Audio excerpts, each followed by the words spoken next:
শ্বশুরের সম্মান বাঁচাতে এগিয়ে এলো গীতা।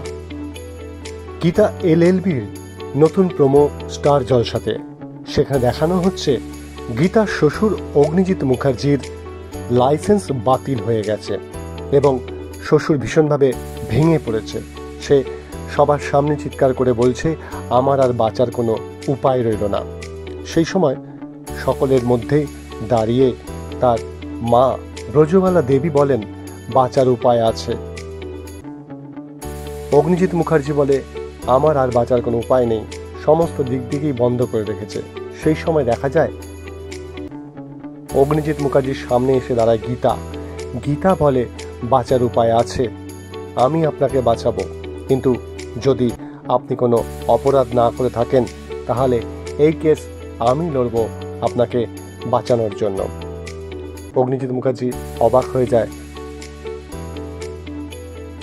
সবাই এখন গীতার ওপর তাকিয়ে, গীতা কি করবে? অগ্নিজিৎ মুখার্জিকে কি সত্যি বাঁচাবে? তবে গীতা অগ্নিজিৎ মুখার্জির জন্যই এবার লড়তে এসছে, কিন্তু তার একটি শর্ত, অগ্নিজিৎ মুখার্জি যদি কোনো অপরাধমূলকভাবে কাজ করে থাকে, তার জন্য যদি তার লাইসেন্স বাতিল হয়, তাহলে গীতা এই কেসে হাত দেবে না। তাই সে তাকে শর্ত দিল, আপনি যদি অপরাধমূলক কোনো কাজ কিছু না করে থাকেন তাহলে আপনার হয়ে আমি এই কেস লড়ব এবং আপনাকে আমি জিতিয়ে দেব। দেখতে থাকুন বিনি পয়সায় বিনোদন।